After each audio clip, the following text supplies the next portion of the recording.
Eh, saya buka dulu. Bismillahirrahmanirrahim. Assalamualaikum warahmatullahi wabarakatuh. Selamat malam, salam sejahtera, Om Swastiastu, Namo Buddhaya, salam kebajikan. Rekan-rekan semua, sampai ketemu ini ya, kok sampai ketemu ya, kita bertemu lagi ya. Jadi malam ini sebetulnya sih biasanya kita diskusi itu hari apa ya, malam minggu, tapi kali ini kita diskusi dimajukan malam Sabtu karena besok pasti capek saya. Jadi besok seharian kita ke Tirtoyudo bersama dengan teman-teman petani kopi, peternak kambing, dan petani horti yang mereka kesulitan untuk mendapatkan pupuk, dan keluhannya ya tetap aja sama, pupuknya semakin langka, tanamannya pupuk diberikan semakin banyak, tapi tanamannya juga produksinya turun, kesuburan tanah juga turun.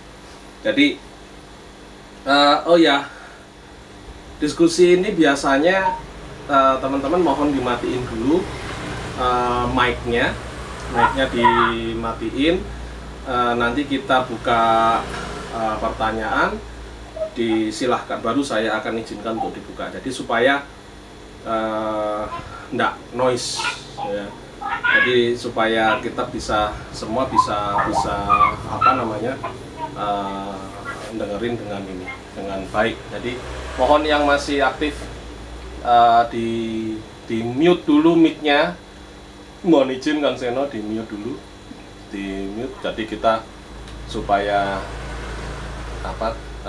bisa inilah. Tapi teman-teman yang di lokasinya enggak noise, enggak masalah. Oke teman-teman sekalian, sobat Bungkai Nation dimanapun berada ya. Bagaimana sih menyehatkan lingkungan dengan bertani? Jadi selama ini kita kesulitan untuk menyuburkan tanah. Bagaimana dengan kesehatan lingkungan dan lain sebagainya. Tapi ternyata solusi ini ada pada pertanian. Jadi semakin kita bertani, semakin kita menanam, justru semakin subur tanah itu. Nah, artinya bukan lagi pertanian ini yang menyumbang kerusakan, tapi justru pertanian ini yang menyumbang kesuburan tanah, menyumbang kesehatan lingkungan secara global. Kenapa? Terjadinya efek rumah kaca karena karbon dioksida tidak terserap oleh tanah. Artinya ketika karbon ini tidak terserap, dia akan mantul kembali, akan kembali lagi ke atmosfer, dan disitulah makanya akan terjadi efek rumah kaca. Dan efek rumah kaca ini tentunya justru akan membantu bumi ini semakin lemah. Oke, terus bagaimana kita mensikapi kondisi seperti ini? Jadi saya sering menyampaikan sebetulnya petani ini yang justru harus yang sangat memungkinkan menyumbang kesuburan tanah dan kesehatan lingkungan. Nah, kok bisa Mas? Berarti harus bertani organik? Enggak. Bertani sesuai dengan lingkungan panjenengan masing-masing. Artinya ya kita menyeimbangkan lingkungan dengan cara kita. Masih nandur sak pot rong pot, lakukan. Nggak perlu kita berpikir nanti itu akan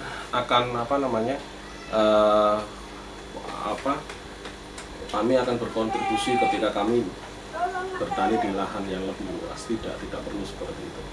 Jadi sahabat tani sedoyo, sobat Bungkai Nation dimanapun berada, bertanilah kalau pengen tanahnya subur, pengen lingkungannya sehat. Tapi bertani yang bagaimana? Nah, Ungenesem sebetulnya tidak menemukan satu metode baru, hanya saja kita mempertegas metode-metode tersebut, jelas apa yang kami kerjakan. Jadi kita akan kembali ke layar. Nah, ya jadi mohon maaf ya kalau buruk dan lain sebagainya. Mungkin insya Allah teman-teman menangkap lah apa yang saya sampaikan. Jadi sebetulnya tanpa disadari seluruh petani yang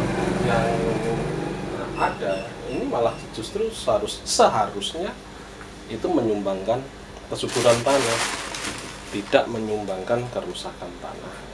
Nah itu kenapa sekarang terjadi sebaliknya? Sebetulnya ini dilema ya. Mas, kita bertani ini sebetulnya mau mengejar produksi, iya. Lah ya apa iya? Wong bertani yang ramah lingkungan itu produksinya sedikit kan tidak. Jadi kalau misalnya kita ingin bertani yang nggak pingin bertani dengan ramah lingkungan yang dengan bertani, semakin bertani sampai nanti anak cucu kita karena ini semakin subur, semakin baik. Jadi nanti ada bahasa abah kundisi, kakek saya dulu itu bertani itu menyuburkan. Jadi sekarang saya ini tinggal ngikuti menjaga kesuburan itu. Tidak sekarang bingung bertani, aduh piye iki ngerusak. Nah, ada 3 metode yang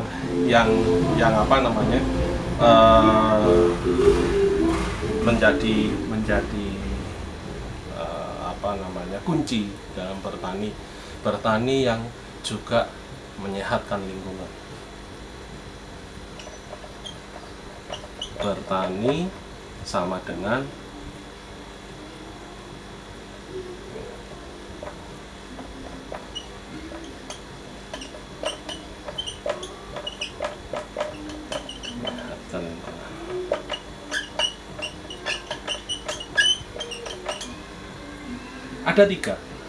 ada tiga yang perlu kita garis bawahi. Yang pertama, agregat. Ini selalu saya sampaikan di mana-mana. Yang kedua,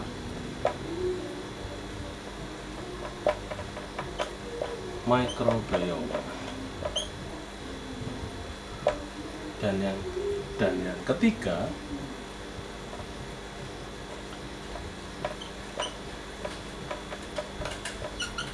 bahan organik dan mineral. Agregat, mikrobiom, bahan organik dan mineral. Apa sih yang dimaksud dengan agregat? Nah, kita bahas dulu agregat. Agregat ini sebetulnya terlalu tinggi bahasanya, tapi kita permudah. Sobat sekalian, pasti semua petani-petani kita mengalami yang namanya kerusakan tanah. Ketika musim kering, tanah ini berdebu, atau bahasa ilmiahnya disertifikasi. Jadi dia disertifikasi, jadi tanah ini mulai membentuk gurun, menjadi gurun. Perlahan-lahan topsoilnya hilang. Ketika topsoilnya hilang, tanah ini akan berdebu. Ketika tanah ini berdebu, tanaman apapun yang ditanam di situ akan merana. Itu sudah pasti. Nah, agregat ini erat hubungannya dengan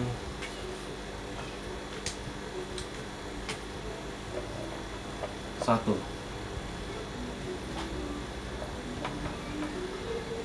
kekuatan tanah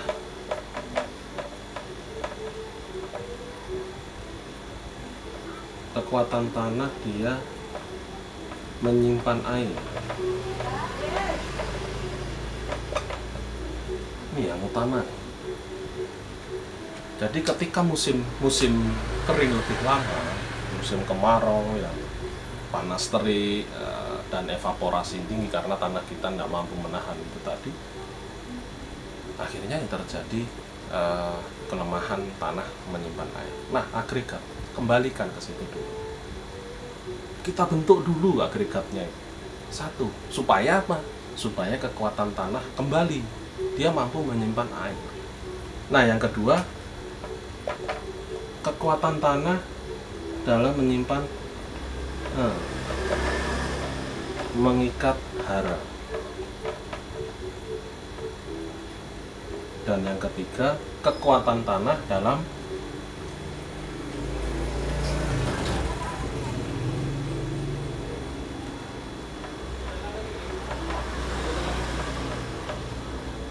CO2.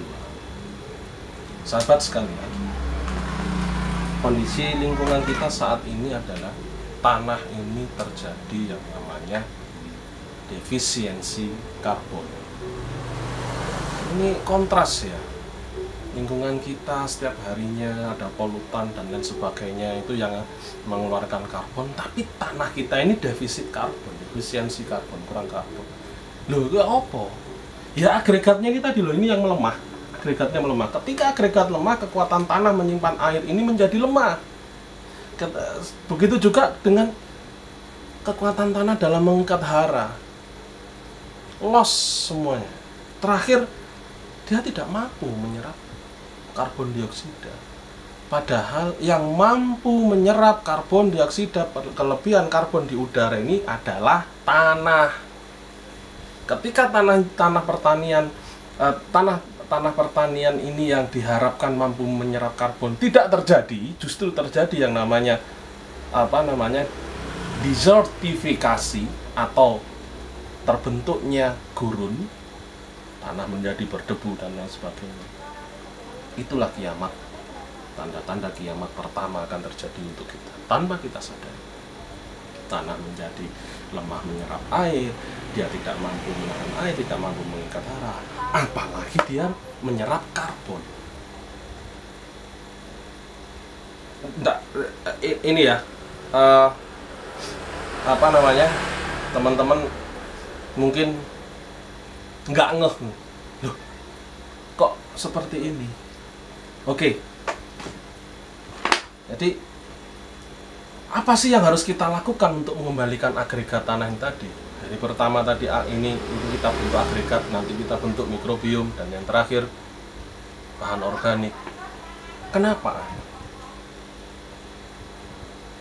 Kita harus mengembalikan ini dulu. Oke, kita bentuk agregat. Piye sih caranya membentuk agregat? Kita bentuk agregat itu nggak sulit loh mas sebetulnya. Satu, kita bentuk agregat itu aplikasi biochar. Tanah kita sebetulnya lebih membutuhkan arang daripada membutuhkan bahan organik sebetulnya. Nah, biochar kita boleh gambarin ya. Ini arang, dia punya rongga-rongga banyak sekali. Rongga-rongga ini yang nantinya rongga-rongga inilah yang nantinya akan yang dia akan membantu tanah ini memantapkan agregatnya, menguatkan agregatnya pada tahap awal. Ibaratnya di lahan terbuka ini rumahnya dulu, ini campnya dulu. Nanti di situ akan ada air, akan tersimpan di sini. Kemudian di situ nanti akan ada mineral, akan tersimpan di sini.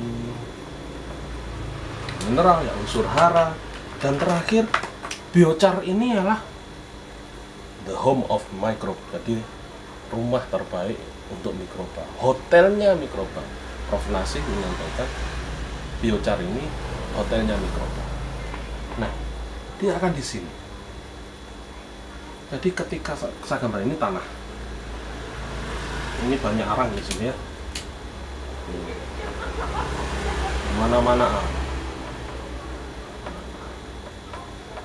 Tanah yang tadi agregatnya lemah, yang kekuatannya menyimpan air, mengikat hara, menyerap karbon ini lemah, dia akan pulih, bertahap ketika ada aplikasi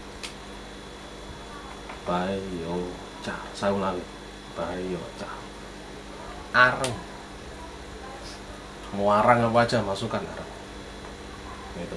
Nah, sobat Burkenessen dimanapun berada, Burkenessen menerapkan ini. Kami menerapkan kantong mikroba, kantong nutrisi, salah satu materialnya ini. Nah, harapannya apa? Tanah ini sedikit mungkin diolah. Ketika tanah ini sedikit mungkin diolah, yang terjadi apa? Proses humifikasi, proses pembentukan humus ini akan masif. Semakin hari semakin subur, ada tanaman, tanam akarnya, ketika akarnya ini berganti, kayak ulo ganti kulit, seperti ular ganti kulit itu ya. Nah, akar yang lama, yang di sekitar perakarannya seperti ada lapisan lagi, dia keluar, itulah dia akan bentuk humus. Dengan kita sedikit mungkin mengolah tanah. Bagaimana aplikasinya? Terapetra biochar, kantong mikroba, kantong nutrisi. Ya, ini kita bentuk. Agregat. Jadi solusinya satu, aplikasi biochar. Oke. Terus yang kedua apa, Mas? Yang kedua, biochar ini sangat dekat dengan aplikasi kantong mikroba atau kantong nutrisi. Sak paket. Di situ ada selulosa, di situ ada bahan organik yang kita tahu dia ikut memberi makan mikroba lokal yang mampu ikut menyuburkan tanah tadi. Sahabat Burkenessen sekalian, jadi pentingnya bertani menjadi fokus utama kita. Dengan bertani dengan cara apapun, silahkan, mau dengan konvensional, organik, silahkan, nggak ada larangan itu. Karena itu kita bertani ini tujuannya satu ibadah, yang kedua nyandang pangan. Kita punya kewajiban untuk menafkahi keluarga kita. Cuman saya titip aplikasi ini nih, ya biochar, ya kantong mikroba, kantong nutrisi, ini aplikasikan, masukkan ini, supaya jenengan nanti semakin bertani, tanah ini justru semakin subur. Biaya tertinggi, biaya olah tanah itu sekarang sudah mulai tinggi, sudah termasuk beban gitu. Dia ikut HPP dan biayanya tinggi juga. Ketika kita sekali olah tanah, kemudian bisa digunakan berkali-kali, minimal 10 musim. Bayangin nggak, itu kalau biasanya kita setiap musim itu kita melakukan olah tanah, ini hanya sekali. Panen selesai, paduli tipis-tipis, habis itu sebar pupuk organik, tanam lagi. Lakukan seperti terus. Di dalam tanah ini akan terbentuk ekosistem mikro yang luar biasa, dan tanah ini menjadi aktor utama menyehatkan lingkungan. Dengan begitu, jenengan tanpa sadar membantu kesuburan tanah, membantu kesehatan lingkungan. Dia jadi penyelamat hidup beneran, bukan kalau petani ndak ada yang makan, itu kuno. Kalau ndak ada petani, ndak ada kehidupan, itu baru modern. Karena apa? Bukan hanya makan hari ini kita menjadi petani, tapi urusan generasi. urusan generasi sahabat. Jadi selanjutnya bagaimana setiap makhluk, setiap punya hak untuk mendapatkan kesempatan hidup yang baik. Bukan hanya makanan untuk manusia. Ini lebih gede lagi, lebih luas lagi jangkauannya. Kalau kemarin bertani itu hubungannya dengan manusia, tapi ternyata bertani itu sekarang hubungannya dengan makhluk yang ada di dalam tanah dan di permukaan tanah dan di bumi ini. Luar biasa itu kita. Aplikasikan ini, jenengan mau pakai pupuk kimia sebanyak apapun ora apa-apa, tapi aplikasikan ini. Asal jenengan mampu membentuk kantong mikroba, membentuk mikrobiom yang luar biasa, itu akan terdegradasi dengan sangat cepat. Jadi semangatnya nandura wis, subur-subur nggo tanahmu, sehat-sehat lingkungan. Sudah bertanilah, nanti akan subur tanahnya, akan sehat lingkungan. Oke. Jadi ini yang pesan ini yang saya tangkap pada saat saya mempelajari metode-metodenya. Ternyata bertani ini ikut juga menyumbang kesuburan tanah apabila kita tepat melakukannya, mau konvensional atau organik sekalipun. Nah, jadi sahabat sekalian, ayo saiki nandur sing apik. Jangan khawatir dengan masalah kuantitas, mau kualitasnya aja bisa diperbaiki kok, apalagi kuantitas. Kualitas bisa diperbaiki. Ada kabar gembira dari teman kami di Sukoharjo, alhamdulillah lahan 12.000 meter kemarin yang ditanam sintanur apa itu kita. Insya Allah ini gabung enggak ya Mas Rudi ya? Nah, itu dikabari GKP 15 ton, alhamdulillah. Jadi semakin hari semakin subur tanah itu, sedikit demi sedikit bisa bisa diperbaiki. Yang dari kemarin over end, sekarang over end itu berkurang, yang demineralisasi ini bisa dikurangi. Jadi alhamdulillah semakin baik. Jadi konsep Bunkenesen semakin bertani semakin menyuburkan tanah, alhamdulillah mulai terbukti. Ya, kami buktikan sendiri sudah lama, tapi ini petani supaya tanduran ini sing jawab lingkungannya jawab. Kita bentuk, nanti saya ulangi sahabat, agregat silakan yang mau dicatat, nanti pertanyaannya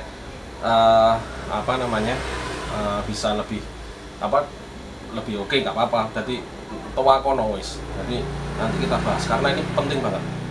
Ini isu yang sedang kita hadapi sekarang adalah kesehatan lingkungan, dan ternyata kesehatan lingkungan itu bisa dibantu, bisa diperbaiki melalui pertanian. Nah, awal kita harus bentuk agregat. Cuman 2 aplikasi biochar, bentuk kantong mikroba, kantong nutrisi. Agregat itu bentuknya gitu. Nah, berarti kita loncat nih ke materi kedua. Terus gimana selanjutnya? Apakah agregat itu dibiarin gini aja? Tentunya tidak. Karena biochar, kalau biochar ini sudah diisi oleh mikroba, oleh kantong nutrisi, oleh unsur hara, mineral, air, dan karbon dioksida, artinya ini sudah wis nyepak. Nutrisi itu sudah ada di sekitar perakaran. Logistik sudah tersedia semua. Aktornya yang belum ada. Siapa aktornya? Nah, kita masuk ke materi kedua. Mikrobiom kita bentuk. Mikroba tentunya. Sahabat Bunkenesen sekalian, penting banget ya kalau yang namanya mikroba ini dikembalikan lagi ke fungsi awalnya, dia sebagai penjaga dan penjaga kehidupan di dalam tanah, dan pasti nyambung dengan kehidupan yang ada di permukaan tanah. Ketika kehidupan mikro di dalam tanah ini bagus, ekosistem mikro di dalam tanah bagus, kehidupan di atas tanah pun makro ekosistemnya juga akan bagus. Jadi setelah tadi arangnya ini ya, wah, arangnya ini sudah tersedia semua, sudah ada mineral, sudah ada unsur hara, sudah ada air, udah ada karbon. Sekarang siapa aktor berikutnya? Yang dia juga ikut di sini. Mikroba, sobat. Mikrobiom artinya kerajaan mikroba.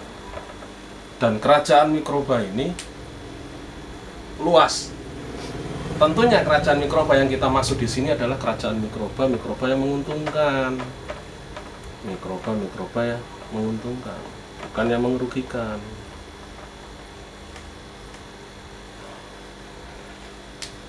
Ketika ini terbentuk, dia sudah tinggal di sini, dia sudah masuk ke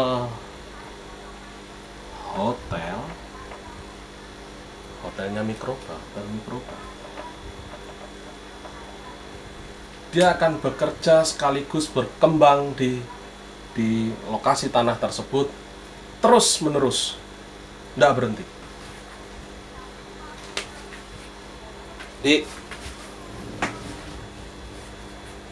penting banget ya, kalau kita bentuk agregat dulu. Jadi sahabat sekalian, mikrobiom itu akan terbentuk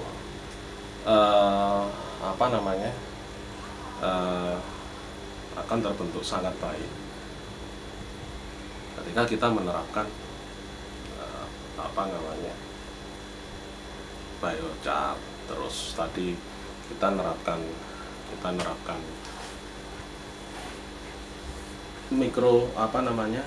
kantong nutrisi, kantong mikroba. Nah, sahabat,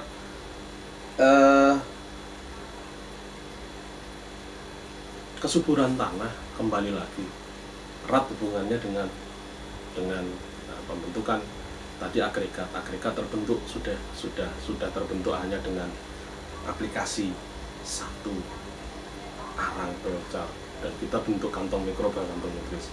Di kantong mikroba tersebut ada arang, ada sersah, ada kompos, pupuk organik ya, bahan organik yang sudah matang, sudah didekomposisi dengan baik. Itu berlapis-lapis. Artinya kita membentuk kerajaan mikroba di situ yang menguntungkan, yang semakin lama kita bertani, semakin subur. Ekosistem di dalam tanah menjadi sangat baik. Dengan begitu, pertanian tidak lagi menyumbang kerusakan seperti yang umumnya dilakukan. Terus ya, pertanian menyumbang kesuburan tanah, menyumbang kesehatan lingkungan. Kenapa begitu? Jelas. Ketika ekosistem mikro di dalam tanah terbentuk, karbon sudah ada di situ semuanya. Tanaman yang di atasnya subur, semakin hari semakin subur, tanamannya semakin baik kuantitas dan kualitasnya. Artinya pembentukan humus terbentuk, umifikasi terjadi, penyerapan karbon dari udara lebih mudah. Dan bukan solusi kalau kita hanya mengurangi ya, kalau hentikan hemat BBM dan lain sebagainya, itu hanya mengurangi, tidak memperbaiki, hanya mengurangi. Nah, justru yang mengurangi pertanian, sahabat. Pertanian itu yang luar biasa. Karena apa? Seluruh dunia ini bergantung kehidupan di pertanian, dan pertanian sekarang bukan hanya urusan kehidupan manusia, tapi seluruh lingkungan, mulai dari makhluk yang terkecil yang kita harus lihat di mikroskop, dan makhluk-makhluk yang di atasnya. Ekosistem mikro dan ekosistem makro, seluruhnya itu tergantung di pertanian. Nah, karbon dioksida terserap yang mampu menyerap yang terbesar adalah pertanian itu sendiri. apabila kita menerapkan teknologi microbiome, kita menerapkan kantong mikroba, kantong nutrisi. Kenapa? Mikroba ini membutuhkan karbon untuk dia bermetabolis, untuk dia hidup. Bukan gula, karbon itu gula rek, gak gula tok. Jadi kalau kita mau membentuk itu, kita mau ikut menyelamatkan, ikut mengurangi emisi gas rumah gas rumah kaca. Ya bertanilah dengan menerapkan, kita membentuk agregat tanah dengan aplikasi biochar, dengan aplikasi kantong mikroba, kantong nutrisi, mengaplikasikan mikroba yang baik, yang kuat, yang seimbang, ya penambah N oke, ya pelarut fosfat oke, penyedia K oke, agen hayati oke, selulolitik oke, asam laktat oke, masukkan, karena spektrum terluas itu adalah di dalam tanah. Setiap mineral yang ada di dalam tanah pasti ada pengurainya sendiri-sendiri, sahabat. Jadi kembalikan itu ke tanah, itu haknya tanah, supaya tanah ini hidup kembali. Sebetulnya kalau kita paling sederhana aja ya, kita ikut menyumbang kesuburan tanah itu, mengembalikan haknya jerami dari padi itu sendiri. Itu nggak kita lakukan kok. Terus bagaimana, Mas? Apakah itu salah? Saya nggak nyari salah, nggak nyari benar. Saya hanya ingin, ayo kita bertani yang semakin hari menyuburkan tanah, menyiapkan lingkungan, supaya nanti anak cucu kita pada saat mereka bertani, mereka bangga gitu. Oh, mbahku ndisi, oh bapakku ndisi, oh abahku dulu bertani dengan cara ini, subur. Sekarang kami menikmati hasil yang luar biasa. Iya, tanah surga. Ini hubungannya bukan hanya dengan generasi satu generasi, tapi dengan beberapa generasi ke depan yang mereka tergantung hidupnya melalui pertanian. Semua orang, jenengi makhluk, apalagi manusia, tidak bisa hidup tanpa hasil dari pertanian. Apa iya mau makan beras plastik? Kan enggak. Nah, sahabat sekalian, ketika karbon di udara ini drastis berkurang, ketika itu juga akhirnya bumi ini menjadi lebih sehat. Jadi ada hikmahnya loh COVID ini sebetulnya. Kemarin ada lockdown di mana-mana itu, kita tahu di Itali yang dulu airnya keruh akhirnya jadi bening, Jakarta yang setiap pagi nggak kelihatan gedungnya, cuma kelihatan asap doang, kabut, kelihatan Gunung Salak, wih keren. Itu artinya ini sedang menyeimbangkan diri, dan kita harus ikut serta dalam perbaikan itu. Jadi petani itu jangan diremehkan, ya kayak orang luar lah, kayak orang New Zealand itu saya salut, dan sampai sekarang saya masih ke bawah itu. Jadi kebetulan ada saudara yang berada di sana. Pada suatu saat mereka ada kumpulan ya pemuda, ya warga, reuni atau apa, nggak tahu. Diceritakan sana, tanya, kamu kerjanya apa? Ini dokter, yang satunya apa? PNS dan lain sebagainya. Ada satu pemuda yang ditanya, kamu kerjanya apa? Dengan bangga dia berdiri, I am a farmer. I am a farmer. Karena mereka sadar, petani inilah yang sebetulnya dia yang menjaga kehidupan itu sendiri, kehidupan di dalam tanah maupun di atas tanah. Di New Zealand kebetulan 60% APBN-nya petani yang memenuhi. Negara sekecil itu mampu memenuhi kebutuhan susu dunia 60%. Wah, hebat bro. Indonesia ini gede, besar banget. Nah, di Indonesia ditanyai kerjaan sampean apa? Petani. Nah, saya di mana-mana ditanyain sampean kerjanya apa? I'm a farmer, saya petani. Nah, hari pagi anak saya sekolah tanyain, ayahmu kerjanya apa? Petani organik. mulai pede. Kenapa? Karena ya ini sebetulnya bertani itu sebuah karunia. Nggak semua orang mampu bertani, nggak semua orang mampu ikut menyumbang kesehatan lingkungan untuk hari ini dan untuk masa depan. Sahabat tani, sobat Bunkenesen sekalian,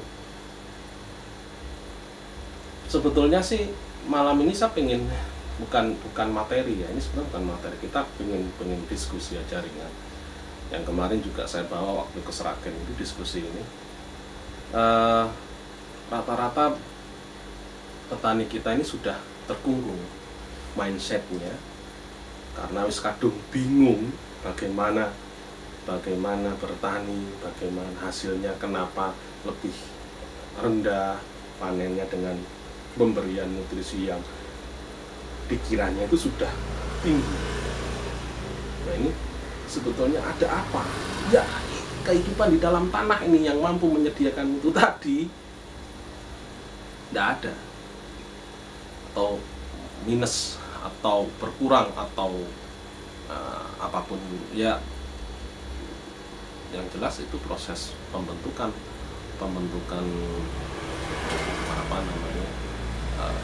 gurun tanah perkebunan ini sudah terjadi di hampir seluruh lahan pertanian kita, mau tanah yang subur di pegunungan ataupun di dataran rendah. Di pegunungan tahun lalu, kalau nggak 2 tahun lalu atau tahun lalu itu terjadi badai debu, badai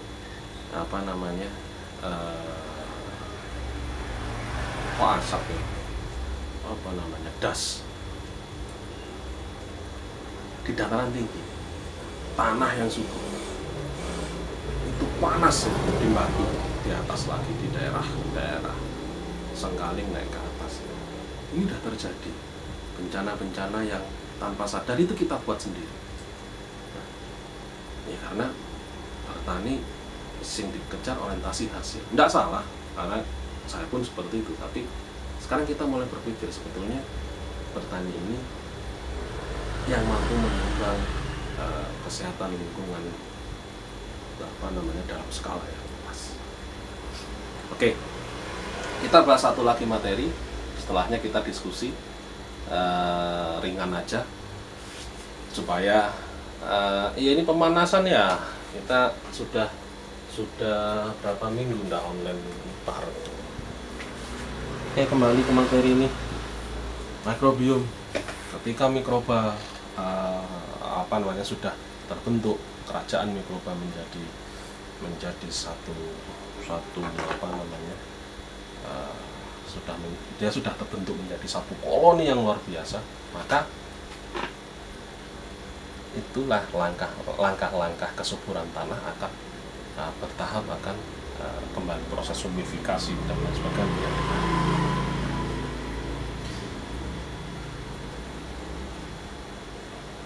Materi yang ketiga,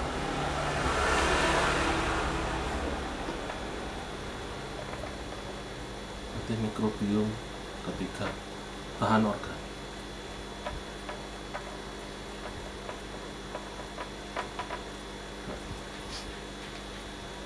Kita tetap memberikan ini. Sebetulnya bahan organik itu enggak monoton kotoran ternak ya.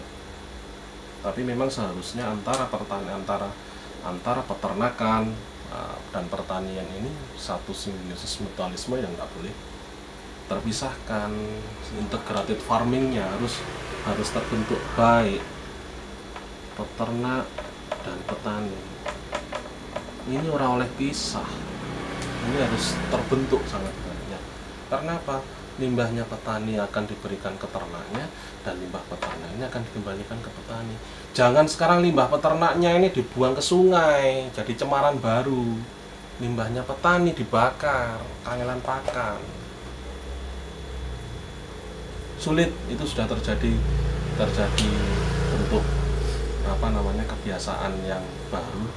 Jadi bagaimana? Ya sudah, apa yang kita mampu lakukan. kita mampunya memasukkan kipahit, kotoran ternak, masukkan kotoran ternak, jeraminya, masukkan mampu jeraminya. Berapa sih Mas yang harusnya bahan organik dibutuhkan tanah ini untuk per meter persegi atau untuk per hektar? Bertahap aja, saya enggak pernah memaksakan untuk 5 ton, 10 ton per hektar, tidak. Lakukan yang jenengan mampu. Tapi masukkan tadi biocarnya ini. Ini biocar ini juga masuk, biocar itu arang. Ini juga masuk, bro. Nah, bahan organik masukkan, zeolit masukkan. Itu untuk mensuplai mineral supaya demineralisasi atau kekahatan mineral di dalam tanah ini diperbaiki perlahan-lahan. Nah, nanti serahkan urusan itu kepada mikroba supaya mikroba ini yang bekerja. Nah, ketika bahan organik masuk, agregat tadi sudah terbentuk dengan kita aplikasikan kantong mikroba, kantong nutrisi dan biochar, kemudian mikrobiom mampu kita bentuk bahan organik, dan tren bahan organik masuk, insya Allah yang namanya kesuburan tanah itu akan kembali. Semakin hari semakin subur, semakin hari semakin subur. Jangan tanya gini ya, sampai kapan kita menjaga itu? Kalau pertanyaannya itu, jawaban saya juga gini, sederhana juga. Ya sampai jenengan berhenti bertani. Ketika jenengan berhenti bertani, berarti jenengan berhenti mengolah tanah. Ketika jenengan berhenti mengolah tanah, berarti kesuburan tanah, kesehatan lingkungan di sekitar lingkungan Anda belum tentu akan tetap terjaga baik. Belum tentu. Tadi mandek belum tentu. Nah, makanya kalau ingin lingkungan ini sehat, tanah ini subur, ya bertanilah dengan konsep-konsep ini. Bentuk agregatnya, bentuk mikrobiomnya, terapkan bahan organiknya. Dengan seperti itu, sahabat, terjadinya desertifikasi atau terjadinya pembentukan gurun di tanah itu tidak akan terjadi atau mampu ditekan. Mampu ditekan, sahabat.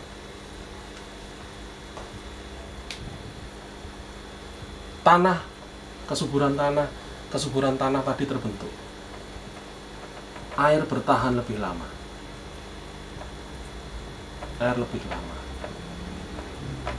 Karbon terserap.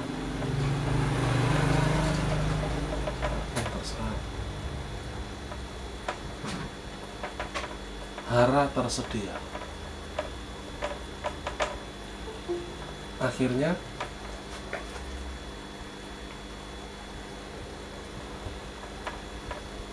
Eko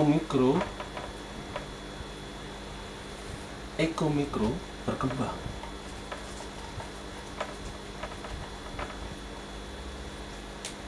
Kita aplikasikan tadi bentuk agregatnya, sobat, supaya air bertahan lebih lama di dalam tanah. Dia terikat di biochar tadi. Setelah dengan air bertahan lebih lama, ekosistem terbentuk, karbon terserap. Ekosistem terbentuk, hara juga tersedia. Ada bahan organik tadi. Begitu hara tersedia, mineral tersedia di situ, tanah menjadi media yang seharusnya, media tanam, media hidup yang seharusnya. Nah, terakhir, ekomikro ini bukan hanya bekerja, tapi dia bekerja berkembang terus menerus.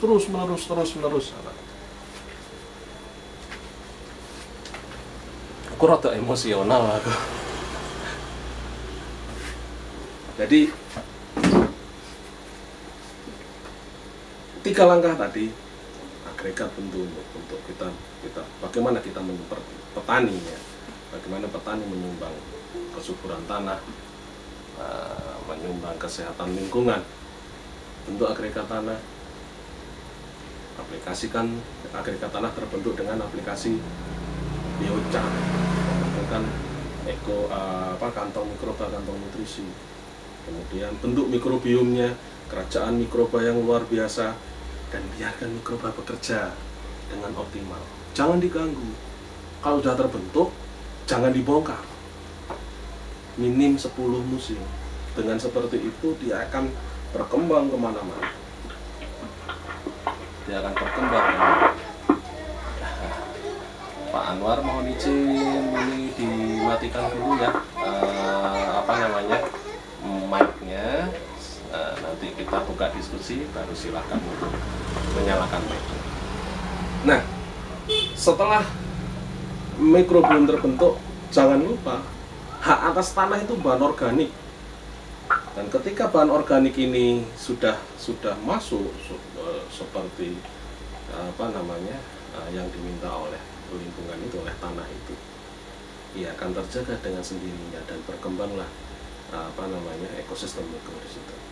Dan dengan diaplikasikan 3 tadi, air akan terjaga lebih lama. Pada saat musim kering sekalipun tidak akan terjadi penguapan yang terlalu tinggi. Dia sudah terikat di situ, dan karbon akan lebih mudah terserap. Jika ekosistemnya sudah bagus, mikronya sudah terbentuk sangat kuat, penyerapan karbon menjadi sangat efektif. Artinya, yang namanya efek gas rumah kaca bisa ditekan sangat efektif. Jadi jenengan akhirnya bertani ini bukan hanya menyuburkan tanah, bukan hanya urusannya dengan pangan, tapi hanya urusannya dengan lingkungan dan generasi selanjutnya. Save our nature for next generation. Ya ini. Moto itu sudah kami pakai sejak 2006. Save our nature for next generation. Baru beberapa tahun ini bisa mulai diwujudkan. Sahabat, tanahnya udah baik nih, haranya udah tersedia, tidak lagi terjadi pengikatan oleh inhibitor, penghambat. Ekomikronya berkembang, bukan hanya bekerja, bukan hanya hidup, berkembang, terus berkembang, mengurai sisa toksik, mengurai mineral yang dijadikan menjadi nutrisi yang siap serap oleh tanaman. Nah, artinya tanaman pun akan subur, tanaman pun akan sehat. Ketika demikian, yang terjadi, kualitas tanaman yang dihasilkan akan bagus, diikuti dengan kuantitas tanaman itu, kuantitas hasil itu sendiri, dan biaya budidaya menjadi extra low cost.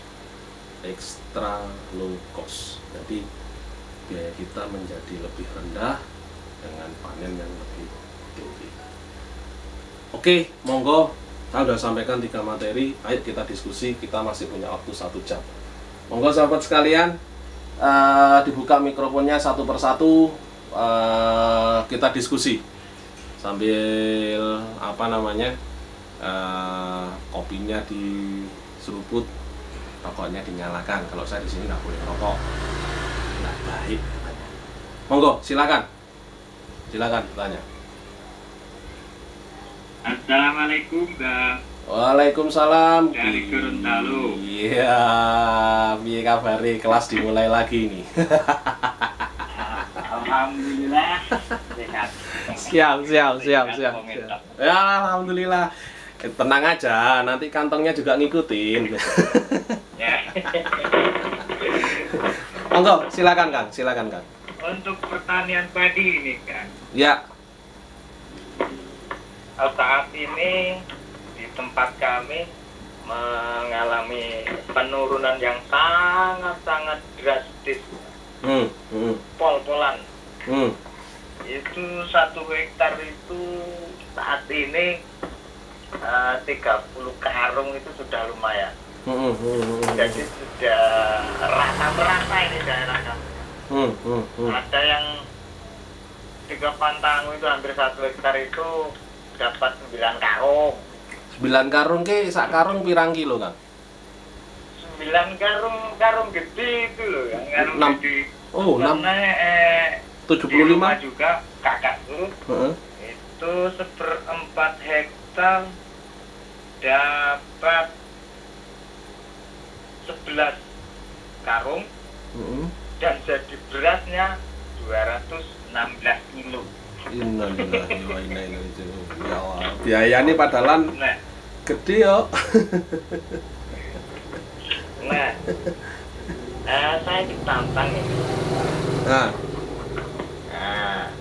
saya ditantang untuk mengolah padi tersebut, sawah tersebut. Ada yang 1/4 hektar itu sudah diolah, sudah kurang nunggu benih. Dan yang 1/2 hektar belum, masih sementara ngasak ini. Mau dibilang panen juga ini apa? Nggak nutut terus biayanya. Jadi ya ngasak ya. Istilahnya orang Jawa ya ngasak. iya ngasak.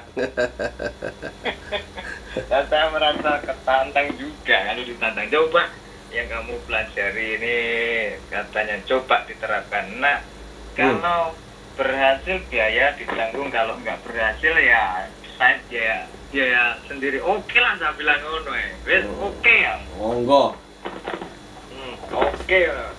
Istilahnya piye nduk blok. Nek gagal biaya dhewe ditanggung.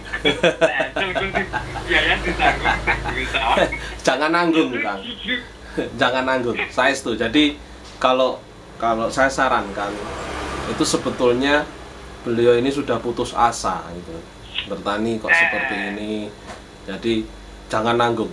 Insya Allah kalau kita all out, kita berikan apa yang kita tahu di situ baik. Ada bahan organik, dengan ada arang, ada memasukkan mikroba, sudah lakukan seperti itu. Itu bukan berarti tanah ini langsung seketika subur, langsung seketika itu pupuk kimia langsung dikurangi, tidak. Karena ya itu tadi, tanah itu sebetulnya dia menyeimbangkan dirinya, kan. Ada teori seperti ini, ketika tanah ini setiap hari, setiap musim kita lakukan perlakuan yang konvensional, pemberian pupuk kimia dan lain sebagainya, dan ketika panen, kita akan lupa, kita menghitung berapa hara tanah yang ikut, yang terserap menjadi gabah. Nah, kalau misalnya ini panen ekivalen misalnya 1 ton, ketika 1 ton itu tadi menjadi gabah, tentunya nutrisi yang juga ikut plus minus dengan jerami dan lain sebagainya, plus minus 3 ton. Artinya ya unsur hara di dalam tanah itu terserapnya segitu gede, kan, segitu gede. Nah, ketika ini bahan organiknya ini tidak kita kembalikan ke netral, ke titik nol aja ya, tidak usah ke plusnya, kita kembalikan ke titik nol saja. Ketika kita tidak melakukan itu, ya tanah ini akan menyeimbangkan diri, nutrisi yang diberikan akan diserap, untuk membentuk untuk mengisi ruang kosong tadi. Lawang kita tanah ini miskin hara, ya haranya akan diserap seperti itu tadi. Belum lagi oleh terikatnya oleh bahan-bahan aktif kimia seperti IPA glifosat, paraquat, diklorid dan lain sebagainya, yang mampu merusak struktur tanah dan mampu menyumbang kesehatan, baik itu kesehatan lingkungan maupun kesehatan makhluk, utamanya manusia. Nah, itu akan terikat menjadi inhibitor, menjadi penghambat. Banyak sebetulnya itu unsur hara itu di dalam tanah itu, tapi terikat. Nah, yang mampu mengurai siapa? Ya mikroba, kan, yang dia mampu melepas ikatan-ikatan itu. Cuman mikroba ini tidak bekerja ketika tanah ini tidak ada tempat hidupnya. Artinya tempat hidupnya mikroba ini kosong. Nah, rumahnya mikroba apa tadi? Saya sebutkan, hotelnya mikroba itu biochar, arang, home of microbe. Rumah terbaik mikroba itu di arang. Karena arang ini sekaligus dalam satu pekerjaan dia menjadi kantong-kantong ruangnya itu yang seperti spons itu sebagai rumahnya mikroba. Satu sebagai rumah mikroba, yang kedua sebagai tempat penyimpanan logistik mikroba itu sendiri. Ya tempatnya nutrisi, ya mineral, ya unsur hara, makro, mikro, dan dia juga sebagai penyimpan air dan udara. Dalam hal ini karbon dioksida yang dibutuhkan oleh tanah dan udara, oksigen juga yang dibutuhkan oleh mikroba. Nah, dengan demikian, kalau ada biochar di situ, Kang, pekerjaan kita akan lebih ringan untuk menyuburkan tanah. Karena ketika jenengan membentuk tadi ya biocarnya masuk, terbentuk kantong mikroba, kantong nutrisi. Bukan hal yang mustahil untuk memperbaiki tanah dengan bertani. Bukan hal yang mustahil seketika tanah ini menjadi baik, seketika itu pula tanaman ini menjadi subur dan hasilnya menjadi maksimal. Itu bukan hal yang mustahil. Tergantung dari kita sih sebetulnya, kita mau enggak menerapkan itu gitu. Nah, itu tinggal jenengan siapin aja. Kalau saya sih boleh menyarankan akei arengi kan. Akei arengi. Panorganik nanti masuk, komposti nanti masuk, insya Allah itu akan terus perlahan nanti akan terus memperbaiki dirinya sendiri tanah itu nanti. Begitu. Saat ini kan yang diaplikasikan full kimia, dan sebenarnya sih sudah saya bilang, kakak sendiri kan, sudah saya bilang kalau pakainya ya pakai, tapi jangan terlalu kayak gitu. Pakainya lo ini malah Furadan. Pokoknya mau apa saja aplikasinya Furadan, semprot set. Ya. Ketika mengalami kendala, nggak ada yang bisa ngobatin, karena semuanya dari kimia kok, nggak enak yang namanya bahan organik itu nggak ada sama sekali. Iya. Memang full. Nah, ketika menemui kendala yang seperti ini, nggak ada yang bisa memulihkan atau mengembalikan modalnya, nggak bisa. Iya, betul. Baru sadar sekarang ini, coba kata. Sebetulnya kalau metode itu dilakukan, kalau saya sih kalau orang petani ini kan petani konvensional kan tidak bisa dibantah kan. Itu akan menjadi malah menjadi penghambat kita gitu loh kalau itu dibantah. Nah, kita ajak diskusi sebenarnya. Oke, silahkan pakai, tapi amati dulu sajane penyakit iki opo.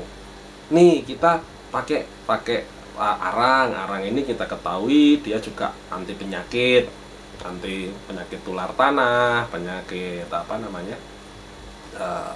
patogen tular tanah, busuk akar dan lain sebagainya. Kita beri pengertian itu. Dan dia juga tidak disukai oleh nematoda, oleh uret dan lain sebagainya. Kita beri pengertian itu. Ya kalau tidak percaya, ya kita demplot yang kecil aja deh, supaya ini hanya untuk membuktikan betul enggak. Nah, itu. Nah, kalau memang terpaksa pakai, tapi yang tepat, bukan langsung digerojok. Itu terjadi kok. Jadi ya saya mengerti kenapa aplikasinya pakai sistemik dan aplikasinya luar biasa rutin gitu ya. Racun aplikasinya rutin, ini keren juga ini. Seharusnya aplikasi rutinnya itu yang menghidupkan tanah, tambah ini probiotiknya malah ini antibiotik gitu. Sing mata ini. Nah, karena mereka bingung untuk mengendalikan hama itu tadi. Padahal pengendalinya itu ada di dalam tanah.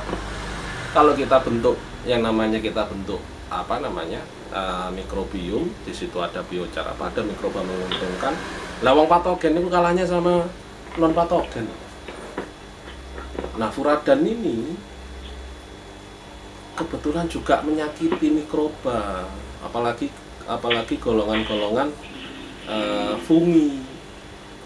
Dia juga menjadi penghambat bakteri, tidak membunuh tapi menghambat. Akhirnya pekerjaannya menjadi lambat. Jadi gitu kita beri pengertian saja, Kang. Oke, demplot, oke, kalau demplot ini saya maunya seperti ini. Jadi jenengan tentukan, bukan mereka yang menentukan. Begitu. Nanti kabari perkembangannya, insya Allah saya akan bantu evaluasi. Oh, Kang, ini kurang ini. Nah, insya Allah terapkan itu benahi tanahnya, masukkan bentuk kantong-kantong nutrisi di sawahnya. Kan ada itu metodenya yang untuk pembentukan mikrobiom di sawah, kan sudah ada itu. Pinggirnya dulu apa segala macam itu sudah terbentuk.